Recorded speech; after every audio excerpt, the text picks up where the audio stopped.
The middle generation are like gatekeepers to the children. Yeah. They're the ones who either can bar the older generation of grandparents from the kids, or they're the ones who can open the gate and say, "We invite you to join us in helping to impact these young ones for God's glory and their good."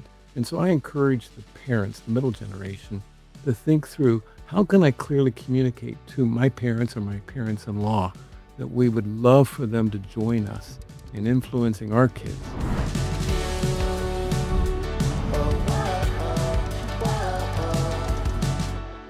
Welcome to Crazy Little Thing Called Marriage. I'm Greg Smalley. And I'm Erin Smalley. When we first get married, often we're busy building our households, raising kids.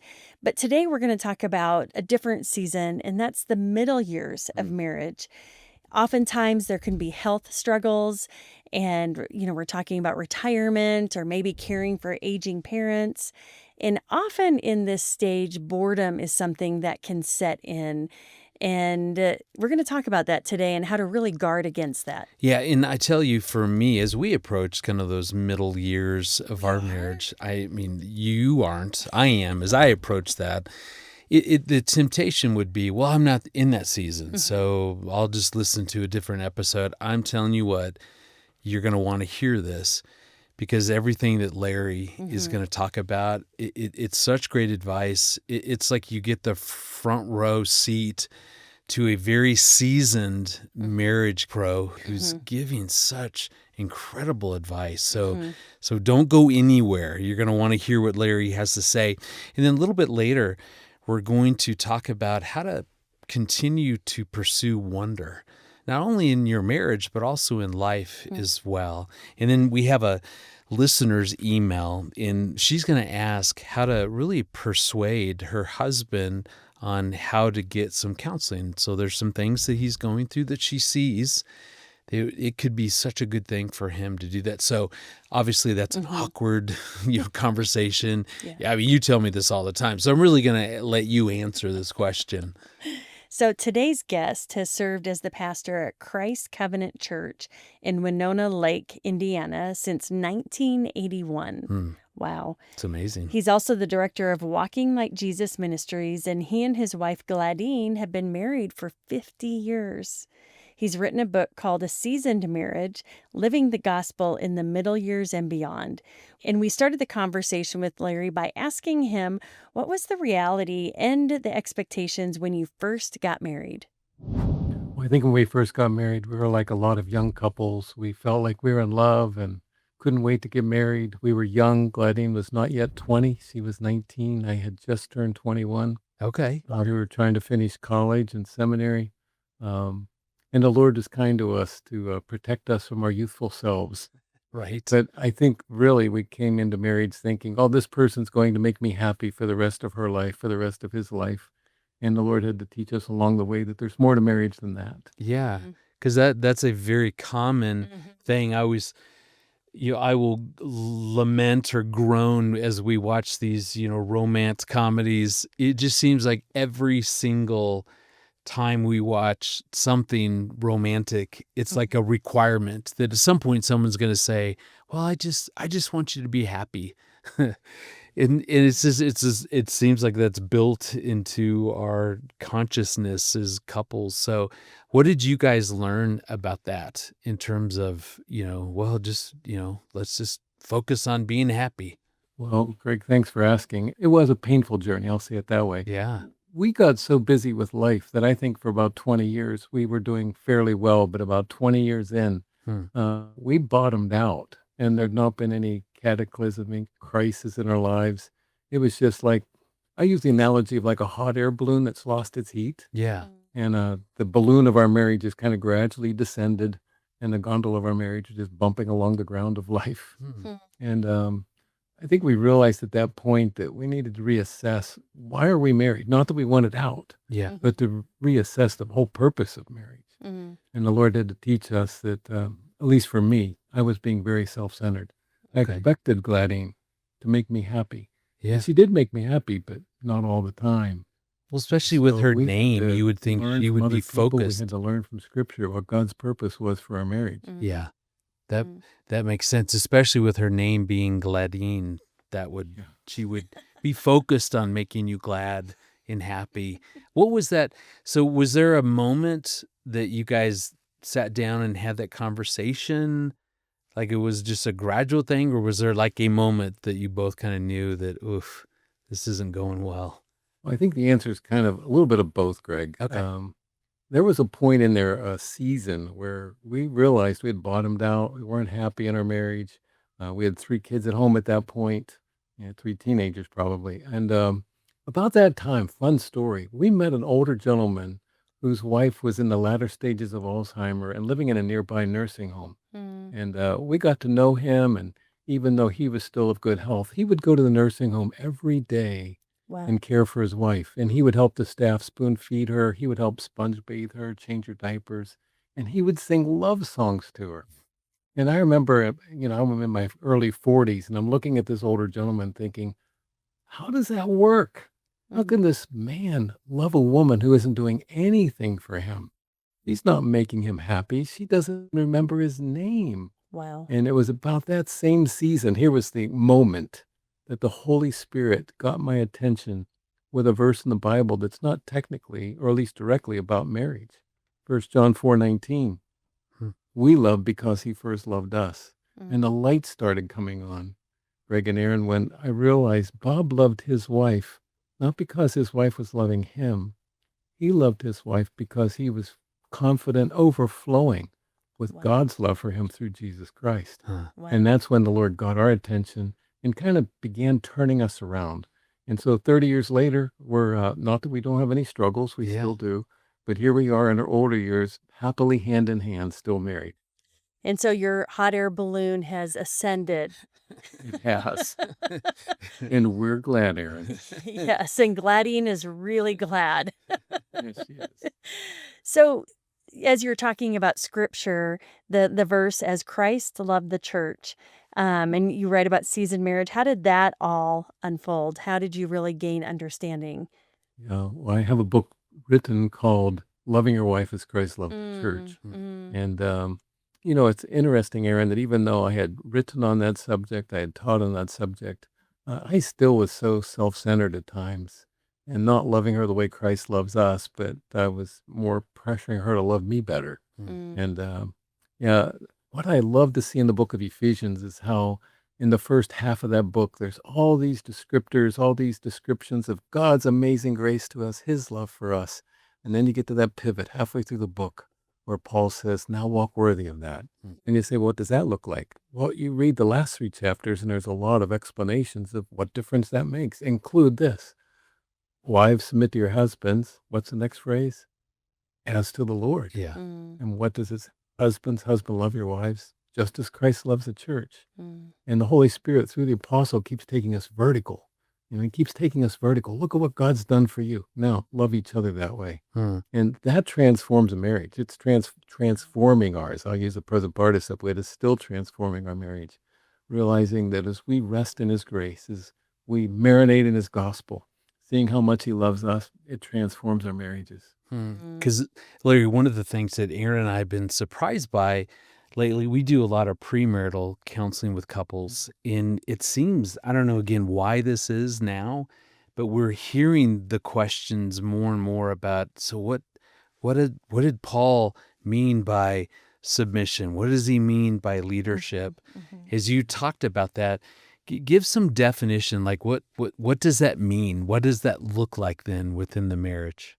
Well, taking it in sequence there, even in Paul's writing in Ephesians 5, the woman is addressed first.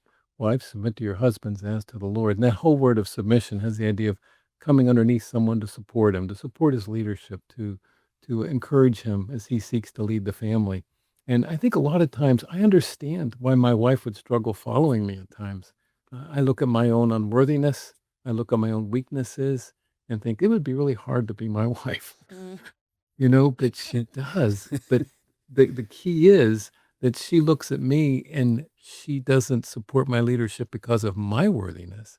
She supports my leadership because of the worthiness of Christ. Hmm. mm, And husbands, love your wives as Christ loves the church, or I like to translate it, just as Christ loves the church. And my wife's a wonderful wife, but she's not perfect. And there are days that can I just say it bluntly? There are days it's harder to love her than other days. So Right. I don't love my wife because she's always lovable.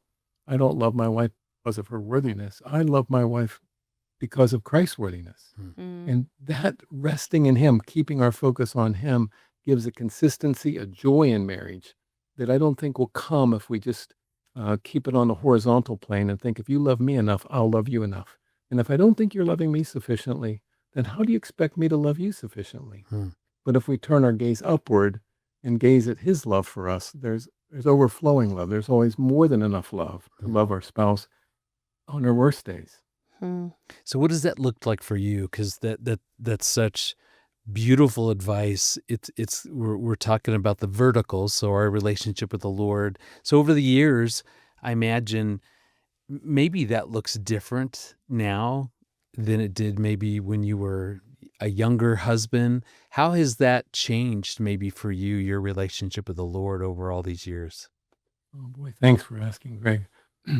I think even more recently, I've been realizing I'm more in touch with my own sin, my own weaknesses. And I think that's the work of the Holy Spirit in my life.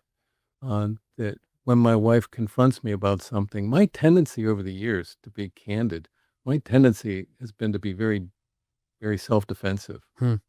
You got me wrong, Gladine. I'm actually a good guy. You should be glad you're married to me. I'm sure that goes well. You could have done a lot worse. I'm right there with you. Isn't that Aaron good? probably wouldn't admit that I defend myself, but yes.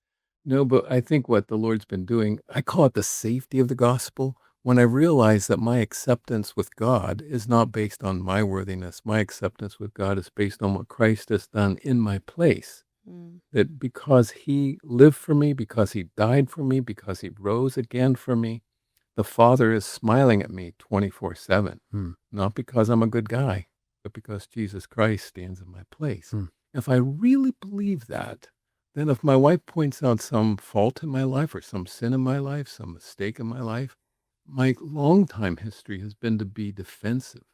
But now I'm still defensive sometimes, let's be honest. But Greg is my too. tendency increasingly is to lean in more and say, tell me more, or even if I'm not ready to receive it, at least to be quiet Mm.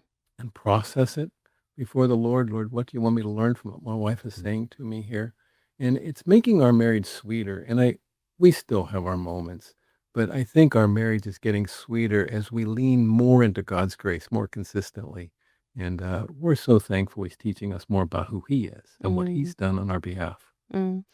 So go back to the days of raising kids. And of course, kids can take a lot of time and energy. And were there times as you were in that season of raising kids that you guys maybe felt exhausted and worn out and disconnected? And how did you work through that? Yeah. Boy, Erin, the answer is yes. There were plenty of times we felt overwhelmed. We have 3 kids, they're great kids. Believe it or not, they're all in their 40s now, and, they have kids of their own, but, when we were raising our kids, it was a busy season like it is for most parents, and I think in those times, we were focused more on raising our kids. I've been a pastor for a long time, and, and I think pouring ourselves into ministry, pouring ourselves into other people, and then being homeowners and taking care of our home, all these things, I think looking back, I think there were plenty of times when we were not working on our marriage. Mm. And every so often we'd go to a marriage conference, or we had a long history of just reading books on marriage together, Huh. and we would feel encouraged or even convicted. We need to focus more on our marriage. So we would look for times to date or get away for a couple of days. Someone else stay with the kids. But still, I wish looking back, Erin, I wish we would have put more time into our marriage while we were raising kids Hmm. to make that time to be together and to focus on one another and how we can encourage one another. But thankful for the times we did have. Mm. It sounds sweet. And that the time together would have really brought you closer together. And of course, here you are 50 years later. Yes, we're not young any longer. We're starting to grow on each other. It does happen. You tell a story about a time where I think either a young man or a young couple kind of approached you guys to mentor them, and it kind of was a shocking moment for you guys. Tell us what happened. One thing I realize when we're getting older is the tendency of older people is to think young people don't want to be around us. Yeah. They don't want to be around old people. They want to be around their peers. And there are young people like that. But what we're discovering is there are plenty of young people out there who want to be around older folks. And I'm one of 6 pastors in our church, Okay. and I'm one of the oldest. And I was surprised when this young couple came to us and said, "Would you two do our premarital counseling? Would Mm. you mentor us for our upcoming marriage?" And we were a little bit taken aback because we thought, well, there's younger guys on staff. Aren't you Yeah. more drawn to the pastors in their early 40s or the ones that are around 30? Why are you coming to us? We're in our 70s. And we asked the young couple, why did you want to meet with us? We've done a lot of premarital counseling over the years, but it's waned in our older years. But they Yeah. sought us out and they said, we want to learn from you. We want to learn from an older couple. We want to hear about God's grace in your marriage over the years so that we can learn from you and how he's dealt with you. It was a really sweet time with that young Mm, couple, mm. and we still stay in touch. He's in ministry across the United States from us now, but we still stay in touch some, just seeing how God's working in their lives. And I think that's so important to remember that God is investing in us, in our marriage, the things that he's doing to grow us. I mean, the things that we learn and how important that is, right? To remember to turn around and invest in other couples. Yes, absolutely. Greg, I encourage my peers, those of us that are in our seasoned years, to have friends that are, if possible, ahead of you. And eventually you get to a point where you're the oldest person in the room almost all the time. But if there's somebody ahead of you on the path of grace, they've been Christians longer, hang with them some, learn from them. Have people in your peer group, people that are walking the journey right alongside you, but also have people that are younger than you that you can pour into. And what better people than our own kids and grandkids? But in the local church, there are plenty of young adults, younger adults who would love to hang with an older couple to learn from them, hear their stories, stories of God's grace, hear about their mistakes. So, what would you say are some of the common challenges you and Gladine have to work through in the older years of marriage? I think there's several issues that have come up in the last, we'll say, 5 years or so. Mhm. One was caring for elderly parents. Mm. 3 of our parents died rather suddenly, but my wife's mother, dear mother-in-law, died slowly. Mm. She just kind of faded away, Mm. and we helped care for her. When we were young, we didn't anticipate the day would come when we would have to care for the people who cared for us. Mm. And yet, a lot of couples in their middle years and beyond, and helping at least, helping their siblings care for mom or dad. And that's one issue that we faced. And it actually made us stronger because we learned we needed to work together to help mom. And it was actually a blessing in our lives, even though it meant lots of trips because my mother in law was in Pennsylvania, we're in Indiana. But we're so thankful we had that. That's one issue that comes up. Empty nest is one, obviously, that comes up. Hmm. Your kids grow up, they leave home. How do you respond to that? Grandparenting, there's a lot of issues that come up in the latter season of life that you did not face in your marriage in the early years. Mm. Well, Erin and I are brand new grandparents, so we have Well, our very congratulations. first grandchild. So give us some tips. Like Mhm. what have you discovered that really is helpful? What have you learned? Like, oh my goodness, don't walk down this trap. Greg, you're asking about one of my favorite subjects. Gladys and I are blessed with 7 grandkids. Mm. The oldest is 17 and the youngest is 6. And we get to see them a lot. We make trips, they make trips. We have video calls with them weekly. And so we stay in touch with all of our grandkids. But I think lessons grandparents need to learn. And the main thing, and I want to sound passionate about this because I am, is I don't think many grandparents have given thought to what mission, what ministry has God given to grandparents. Most people think of grandparenting as just a lot of fun. Yeah, The spoiled. common statement is sweeten them up and send them home, spoil the grandkids and send them home. That's not our calling. And Mm. I love to take my fellow grandparents to the Psalms. Psalm 78, for instance, where the psalmist says that we won't hide the stories of God's greatness and grace from the coming generation, but we'll tell them as stories. And then in verse 7, it says, so that they should set their hope in God. So one lesson I hope all grandparents learn, including you two, is that grandparenting is actually a ministry. Boy, is it a lot of fun. I'm not on any anti-happiness campaign. But along with that fun is just this is missional that our kids, the middle generation, are the primary disciplers of their kids. But we grandparents come as a support team to them and helping raise their kids for God's glory and their good. And so to see the mission God's given us and to take delight into coming alongside our kids and encouraging the grandkids about the things of God. And we enjoy that very much. We have for years of pouring God's truth into our grandkids in a way that they can see as delightful, inviting. Gladys said one time, she said, the grandkids won't remember everything we say. Boy, is that true. They won't remember everything we do, but you know what's going to stick? You know what they're going to remember? It's what we're passionate about. Wow, And I think she's right. that's good. And so when the grandkids hang with us, when they're around us, what do they see us passionate about? And if they see us passionate about Christ and his glory, his word, his people, his church, then that's probably going to have an impact on them. Jesus said that a student's not above his teacher, Yeah. but when every student's fully trained, he's going to be like his teacher. And I think what he's saying there, he's not talking about classrooms.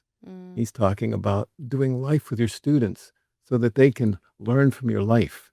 And as we spend time with the grandkids, we want them to be influenced by this passion for the Lord, his word, his world, his people, and to stay and to think, that's a glorious mission to be on as grandparents. I love the encouragement of just, you're going to spoil them, but what is this really about? This is about legacy, about really imparting those stories of who God is. Talk to those who are listening who have grandparents. They're having kids and now their parents are their kids' grandkids. You hear so much about boundaries and, all these limits that are placed on the grandparents themselves.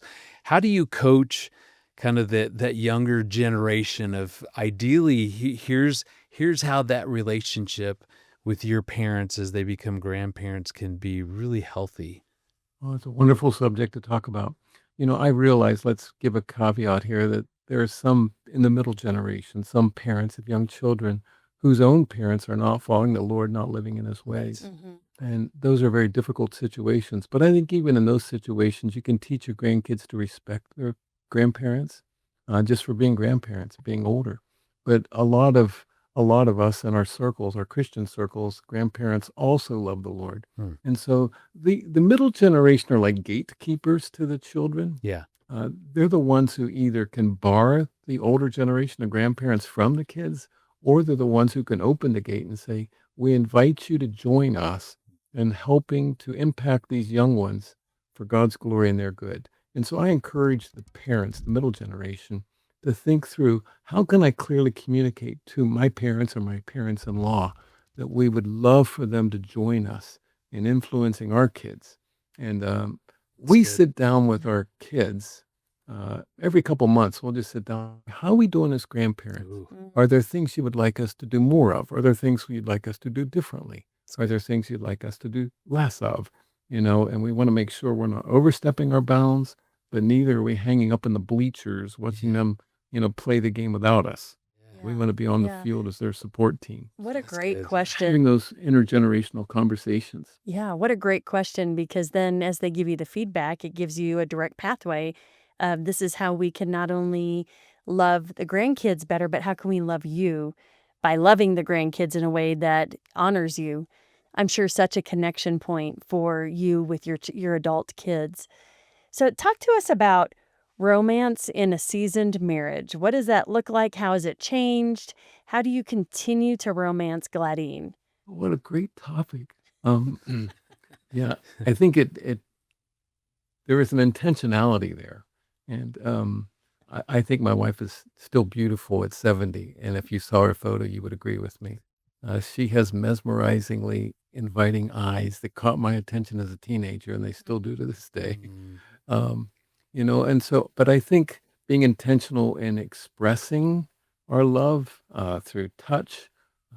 I gave my wife a kiss this morning. A lot of times in the morning, I'm usually up before she is, and when she wakes up, she'll give me a kiss. And usually my kisses are too brief. And this morning I kissed her longer. Wow, what she said to me?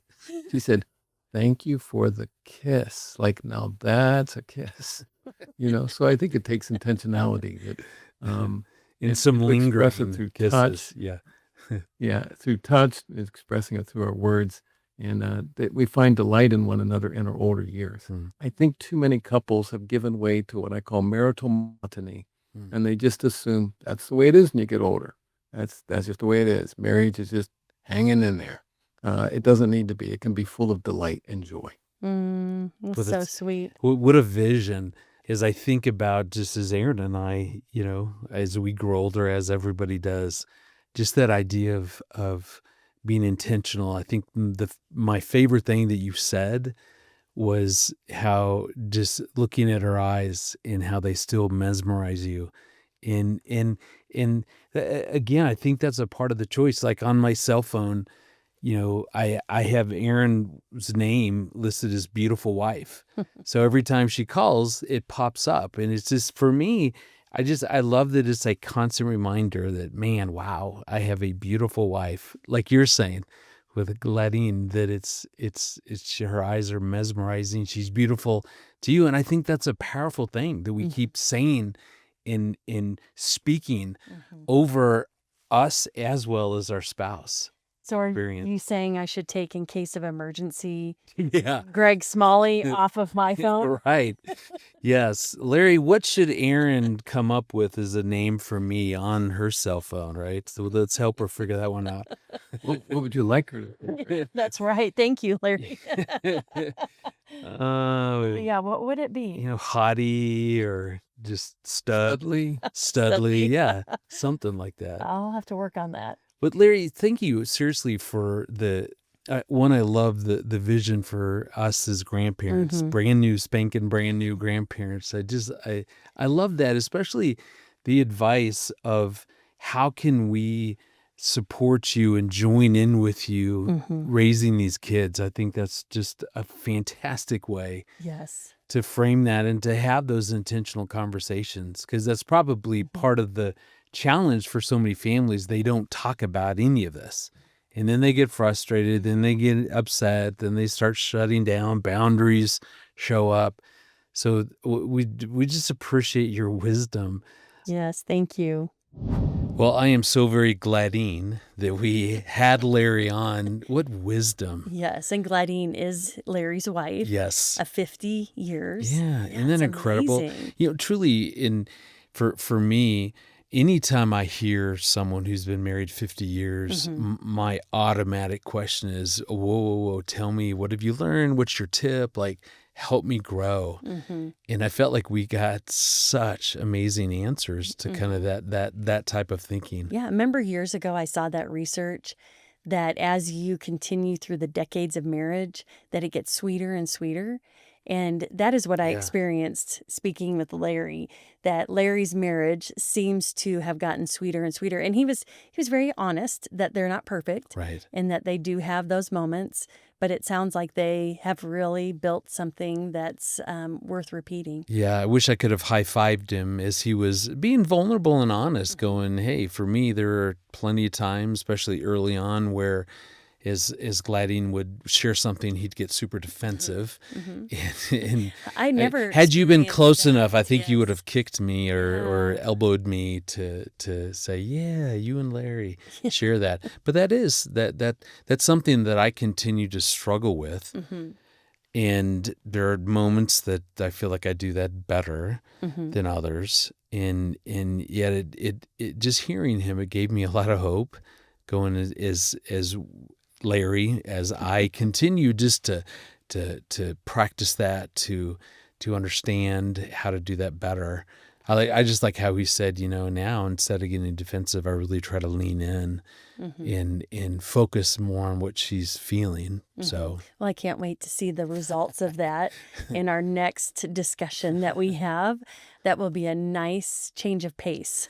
that was a very gentle way of saying that. So thank you. You are welcome. I appreciate it. What really stood out for you? Yes, I loved the thought of building a legacy and being intentional with how you are engaging with your grandchildren. Mm-hmm. But it made me really even think that you could start that a whole lot sooner. Yeah. We're thinking about the days of raising small kids and being intentional about what do you want to be pouring into your kids. Yeah. Versus just surviving. Yes. Yeah. Going day by day, moment by moment, as well as what do you want the legacy of your marriage to be, and being intentional in that season of continuing to build into your marriage, and through date nights and spending time together and praying together and building intimacy, all of those things into your marriage. But also, what legacy do you want your kids to walk out of your house with? Yeah. And how can you be intentional about building that now? Of course, thinking about grandchildren is, front and center for us right now. And really thinking about how do we want to show up in Josiah's life? Yeah. Yeah. And I appreciate just his encouragement. Have that conversation with your adult kids. Yes. This is their child. So how can we join you? I just liked how he phrased that. I did too. Yeah. How can we join you in raising, for us, precious Josiah? Yes. And because how we want to show up in his life may not be what they want. So it is important to have that conversation. Yeah. He had such a soft, gentle heart and presence, and I just loved him. Yeah, he really does. And that's why his book, A Seasoned Marriage, it really is a treasure trove of practical advice. Mm-hmm. So he's got so much wisdom to make the second half of your marriage all that really you want it to be. Mm-hmm. But if you're at the beginning years of your marriage, this book can still be of benefit to you. So think about adding this book to your library. We can send it to you for a gift of any amount. Yeah, so maybe this book is what you'd like to give your parents or even your grandparents. You could even go in and highlight. Oh, they would love that. Yes, and write notes on the side. Yeah, a name to who this is applied. Who do you think, if our kids did that, whose name do you think would appear more in their highlighting? Well, it depends on, is it Don't positive or negative? Right? And then they can always pass the book, right? Yes. Back to you. So I could see our kids passing it around, all four of them. Yeah, right. And allowing each of them to make notes. to give us their advice. Yeah. Yes. It's a great idea. Mm-hmm. So whatever works for you as far as highlights and notes in the margin, A Seasoned Marriage is a helpful resource to have. And you can learn more about it by simply going to the show notes. Or if you're watching on YouTube, click on the links below. Well, the reality is, as we go through life together, it's easy to get to that point to where we stop being curious about one another. Erin, I'll never forget working with a couple and this gentleman, as we were talking about this, I was kind of introducing this idea of staying curious and we're always changing, keep asking to update your knowledge, that kind of thing. And I remember he just kind of laughed it off. And so I just said, hey, tell me what's the laughter or the, I didn't say it, but I wanted to say, what's the smug look about? And basically he said, listen, my wife is so simple. I promise you that there is nothing that she could say here in our counseling session that I don't already know. I know everything there is to know about her. Wow. Where I went with that is, just a sadness of going, I mean, if that's what you truly believe, I said, one, that's impossible. I said, she's constantly changing. As we walk through life, I can change tomorrow or next week, next month, something can happen, and we're always doing that. And it broke my heart in a sense of just going, you know what, rather that's true or not, just the fact that you believe that about her means that you're just no longer curious. You're not actively trying to draw out kind of what's new or, something that maybe I don't know about you that's happened over the last couple of days. It was kind of that idea. Sometimes couples also stop being curious about each other if there's been unresolved hurts.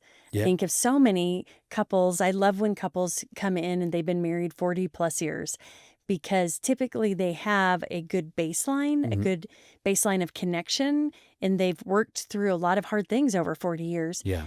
But sometimes there's hurts that have been unresolved, and they've kind of carried them season to season.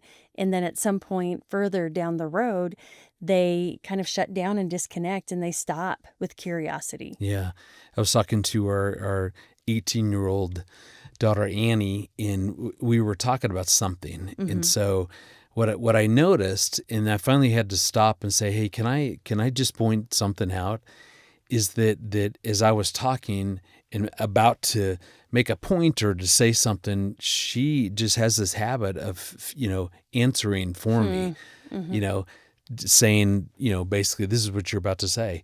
And I said, honey, that's what's hard about that is, one, even if you are right, even if you know what I'm going to do, it keeps you from being curious and really listening to what I'm saying. If you're convinced already, you know the answer. And again, same thing. We can do that in our marriage. We can, start to answer on behalf of our spouse or fill in those blanks in all of that. What we're talking about really can keep you from being curious. And it's curiosity, I tell you, is one of the greatest skills that you can have within your marriage. Curiosity just says, hey, I don't know everything there is to know about you. One lifetime isn't long enough to truly get to know each other because we're always changing. And so part of how we can manage this idea of curiosity is just continuing to ask each other questions.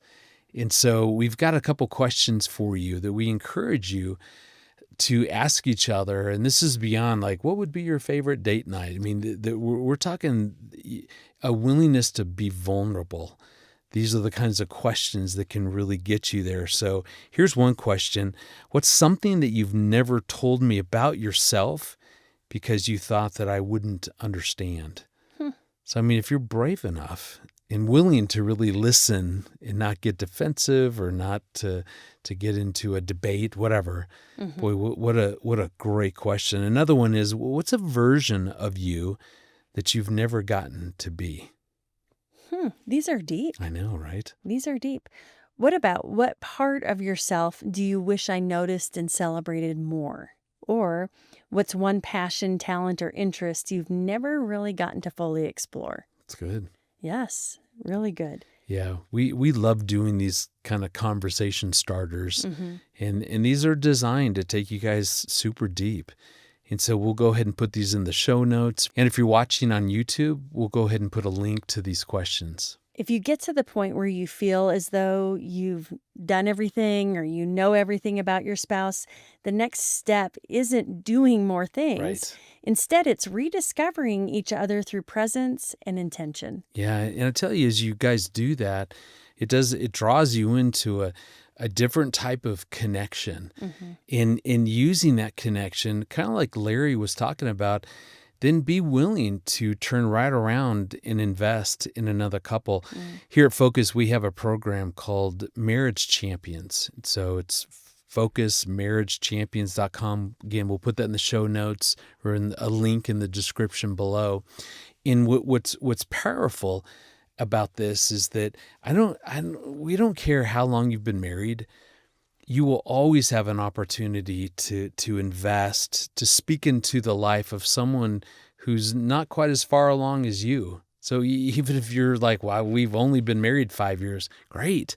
Find that couple who just got married and just encourage them. There's something powerful when you choose to take what God has done in your marriage, again, as you walk through these kind of conversation starters, is that strengthening your commitment. We so encourage you, turn right around and look for that other couple that you can invest in. Well, Erin and I love the portion of our show where we get to answer your important questions that you've sent in. And today's question is from someone who wanted to remain anonymous, and this is what she wrote. Dear Greg and Erin, my question is about therapy for my husband. He's a good, loving man, but I consistently see ways that his family of origin and childhood trauma affects how he shows up in our relationship. I've been in therapy for 2 years, and it's helped me immensely. My husband isn't interested in therapy. I'm not trying to fix him or give him the impression he's so bad that he needs counseling. My hope is for him to experience healing the way I've experienced it. What can I say to get him to consider it? How should I handle this when his triggers fire in the future? I'm laughing because we've had this exact conversation, Mm-hmm. and so this is a fantastic question. It's tricky Yes. because we love that you're balancing out. Man, therapy has transformed me. Look what God has done is I've sat with this counselor and I've seen the growth, and I want that for my husband. Mm-hmm. It's just it's hard because unless he really wants to do that, Right. it could be tricky. So that maybe I'll pass the ball, Erin, to you. Like what? Because really, we've had these discussions. I Yes. could even say you wrote this in because it sounds like something we've talked about. So what is your thinking back to our marriage around going to counseling? Like how has that worked Mm-hmm. for us? It's such an individual choice to pursue counseling, but often we'll talk about we both have individual yards, but we have a shared yard. And within that shared space, there are things that are going on individually that impact the shared space. So I would say it's important because it would be easy to go, oh, that's your individual yard, just you do you. And I'm going to go to counseling. And that will positively influence our connection. But there's going to be times that we need to speak up to say, hey, when I see this pattern or when this pattern occurs in our relationship, this is how it impacts me. And this is how I feel. Are you open to my feedback? As far as I think therapy might be really helpful to help you understand what's happening. But I don't have control of what you do or don't do. So it's important to continue to offer if they're open to it, and you can ask, hey, are you open to my opinion or to my feedback? And you might say, no, I'm not. Then my opportunity is to pray for you. Yeah. It's tough. You're right. It's tricky. I mean, even hearing you describe that, there's a part of me, I think as a guy or a human, I don't know, that I'm like, I can hear the, what you think I need help. Like, what do you see is wrong? As a guy, I need to have all the answers, have it all together. And so it's fighting through that. It's recognizing that I don't have all the answers and I shouldn't have all the answers, and that's okay. And you're probably thinking, why doesn't she use the sandwich method? Hey, you're an awesome guy. Yes. And by the way, I'm noticing this thing, and you're such an awesome guy. Yes, Which you were reading my mind. That's so cool. It is a great way to influence the conversation by starting with something positive, because the listener is saying that he's a great guy, but there's this area that's concerning. And, there's times that God uses our spouse to direct us towards growth. Yeah. And so if you're getting that kind of advice or that feedback from your spouse, really pray about it. Is this something that's getting in the way of me living in full freedom? Yeah. Just an I think that's fair. opportunity to move forward in freedom. Yeah. I think that important piece that we often talk about is deal with you first. Mm-hmm. Like just get very clear on Mm-hmm. what's really going on under the waterline for you. Is this that I'm frustrated that he won't accept my influence? Mm-hmm. Is this I'm just so passionate to see what God is done in my life, to see him experience that same transformation, that same growth, which could be. Is it that I'm tired of the way our marriage is going and want this to be different? Whatever it is, I mean, just figure it out and own it, because that makes that sort of conversation when you're talking about, hey, I want to encourage you to go in for counseling. And here's why. I just think it's better, different, at least when you start from that place of kind of owning this is what's going on for me.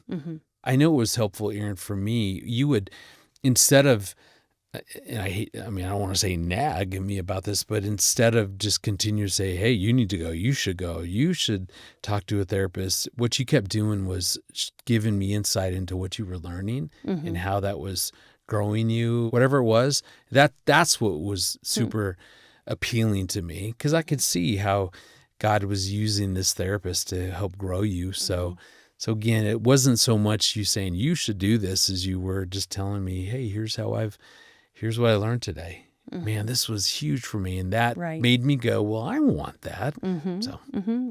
The power of influence. right. So thank you so much for your question, and we'll be sending you your copy of Crazy Little Thing Called Marriage. And we would love to answer your question. So don't be afraid. There is no bad, wrong question. Mm-hmm. We would love to know what's going on in your life, in your marriage.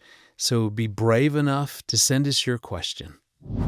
Well, thank you for joining us on Crazy Little Thing Called Marriage. Yes, thank you for following the show and sharing it with your friends and family. We want you to have a seat at the table every week as we help equip you and your spouse to have a lifelong satisfying marriage. We want to see you guys growing spiritually as individuals and together as a couple. So that you can turn around and invest in other couples to help them build thriving marriages. Well, thanks for listening. We'll talk to you again next Monday about this crazy little thing called marriage.